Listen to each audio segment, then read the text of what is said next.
அத என்ன என்று தெரியல. அந்த பொண்டாட்டியே போட்டோ எடுத்து பேஸ்புக்ல போடுற கொஞ்சம் பேர் இருக்காங்க. நாங்க நோரெலியாவுக்கு போன ஒரு போட்டோ, நாங்க கட்டாருக்கு போன ஒரு போட்டோ, நாங்க கொழும்புக்கு வந்த ஒரு போட்டோ, இது போட்டோ பொண்டாட்டிய போட்டோ. ஒரு சிலர் பொண்டாட்டியோட நின்று போட்டோ எடுத்துட்டு அந்த முகத்துக்கு மட்டும் ஒரு ஹார்ட்டை போட்டு மறைச்சிட்டாங்க. மத்ததெல்லாம் தெரியுதுடா தங்கம்.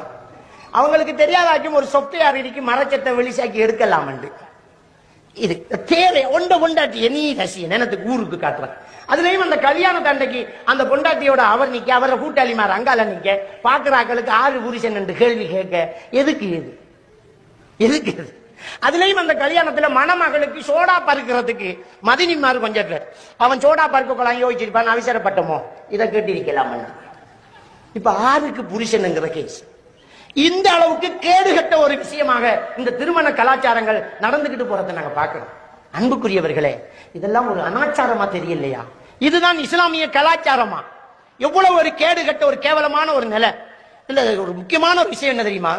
இந்த புருஷன் ரசிக்கிறதுக்கு முன்ன கமராமே நல்லா ஜூம் பண்ணி ரசிச்சிருவான். மேடம் கொஞ்சம் திரும்பி நில்லுங்க, சரியா தெரியல, கொஞ்சம் கையை கொஞ்சம் இப்படி கிளப்புங்க, அப்பா ஜூம் பண்ணலாம்,